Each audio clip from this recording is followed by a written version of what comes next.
ಕೊಪ್ಪಳದಿಂದ ಆಲ್ವರ್ತಿ ಗ್ರಾಮಕ್ಕೆ ಬರುವ ದಾರಿ.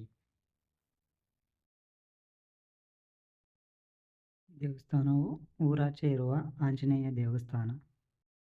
ಇದು ನಮ್ಮ ಊರಿನ ಕೆರೆ. ಇದು ಸುಮಾರು 100 ವರ್ಷಗಳ ಹಳೆಯ ಕೆರೆಯಾಗಿದ್ದು, ಮೊದಲು ಬಹಳ ಸಣ್ಣದಾಗಿತ್ತು. ಇವಾಗ ಸರ್ಕಾರದ ಅನುದಾನವನ್ನು ಪಡೆದುಕೊಂಡು ದೊಡ್ಡದಾಗಿ ಮಾಡಿದ್ದಾರೆ. ಇದು ದನ, ಕರು, ಹಸುಗಳಿಗೆ ನೀರು ಕುಡಿಯಲು ತುಂಬ ಉಪಯುಕ್ತವಾಗಿದೆ. ಈ ಜಾಗವು ನಮ್ಮ ಊರಿನ ತುಂಬ ಶ್ರೇಷ್ಠ ಮತ್ತು ಮುಖ್ಯವಾದ ಜಾಗ.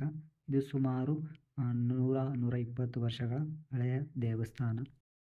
ಜಡೇಶ್ವರ ತಾತನವರು 100-120 ವರ್ಷಗಳ ಹಿಂದೆ ತಪಸ್ಸಿಗೆ ಕೂತಿರುವ ಕಾರಣದಿಂದ ಅವರ ಮೂರ್ತಿಯನ್ನು ಇಲ್ಲಿ ಸ್ಥಾಪಿಸಲಾಗಿದೆ. ಇದು ಈಗಿನ ದೇವಸ್ಥಾನ ಮತ್ತು ಹಿಂದಿನ ದೇವಸ್ಥಾನಗಳ ಭಾವಚಿತ್ರ.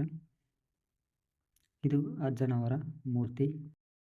ಮಠದ ಕಾಮಗಾರಿಕೆ ನಡೀತಾ ಇದೆ. ಈ ಯಾರ ಮನುಷ್ಯರಿಂದ ತಯಾರುಗೊಂಡ ಗುಹೆ ಅಲ್ಲ. ಇದು 2 ಬೃಹತ್ ಬಂಡೆಗಳಿಂದ ಸೇರಿಕೊಂಡ ಗುಹೆ ಆದ ಕಾರಣ ಇದನ್ನು ಉತ್ತರ ಕರ್ನಾಟಕದ ಏಕೈಕ ಗುಹೆ ಎಂದು ಕರೆಯುತ್ತಾರೆ. ಇಲ್ಲಿ ಶ್ರೀ ಜಡೇಶ್ವರ ಅಜ್ಜನವರು ತಪಸ್ಸಿಗೆ ಕೂಡುತ್ತಾ ಇದ್ದರು ಎಂಬುವ ನಂಬಿಕೆ ಕೂಡ ಇದೆ ಮತ್ತು ಇದರಲ್ಲಿ ಬಹಳ ಶ್ರೇಷ್ಠವಾದ ಶಿವಲಿಂಗ ಕೂಡ ಇದೆ. ಇದು ನಮ್ಮ ಊರಿನ ತೇರು.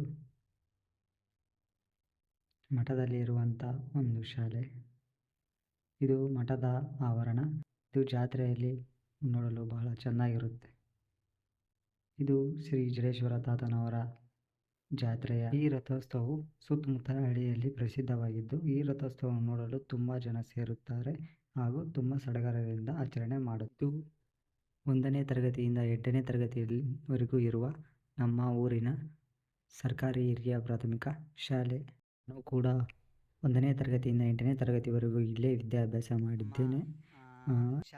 ಇಲ್ಲೇ ಅಭ್ಯಾಸ ಮಾಡಿದಂಥ ವಿದ್ಯಾರ್ಥಿ ಕಡೆಯಿಂದ ಒಂದೆರಡು ಮಾತು. ನಿಮಗೆ ಈ ಶಾಲೆ ಬಗ್ಗೆ 1 to 8ವರೆಗೆ ಕಲ್ತೀರಿ, ನಿಮ್ಗೆ ಹೆಂಗೆ ಅನಿಸುತ್ತಾ?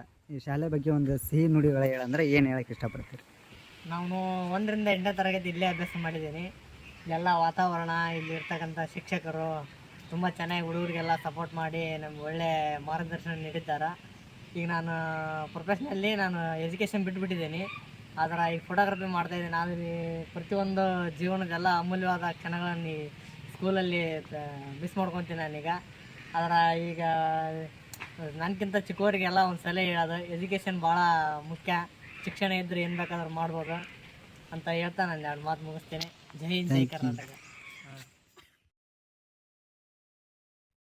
ನಮ್ಮೂರಿನ ಶಾಲೆಯಿಂದ ಊರಿಗೆ ಹೋಗುವಂಥ ದಾರಿ.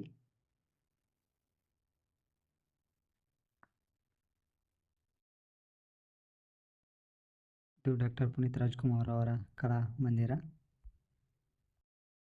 ಇದು ನಮ್ಮೂರಿನ ಗ್ರಾಮ ದೇವತೆ ಶ್ರೀ ದುರ್ಗಾದೇವಿ ದೇವಸ್ಥಾನ. ಈ ದೇವಸ್ಥಾನ ಜಾತ್ರೆಯು ಬಹಳ ಸಡಗರದಿಂದ ಆಗುತ್ತದೆ. ಹಾಗೆ ಈ ದೇವಸ್ಥಾನದ ವಿಶೇಷತೆ ಏನೆಂದರೆ ಇಲ್ಲಿ ಬಹಳ ಪವಾಡಗಳು ಆಗುತ್ತವೆ. ಅದೇ ಇದರ ವಿಶೇಷತೆ. ಇದು ನಮ್ಮ ಊರಿನ ಶ್ರೀ ಆಂಜನೇಯ ದೇವಸ್ಥಾನ. ಇದು ಕಲಾಮಂದಿರ. ನಮ್ಮೂರಲ್ಲಿ ಯಾವುದೇ ನಾಟಕವಾದರೂ ಇಲ್ಲೇ ಆಗುತ್ತದೆ.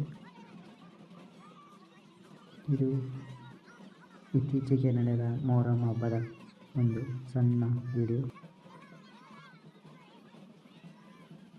ಈ ಜಾತ್ರೆಯ ವಿಶೇಷತೆ ಏನೆಂದರೆ ಇಲ್ಲಿ ಯಾವುದೇ ಜಾತಿ ಭೇದ ಯಾವುದೇ ಇಲ್ಲದೆ ಎಲ್ಲ ಜಾತಿಯರು ಕೂಡಿಕೊಂಡು ಮಾಡುವ ಬಹಳ ಸಡಗರದಿಂದ ಮಾಡುವಂಥ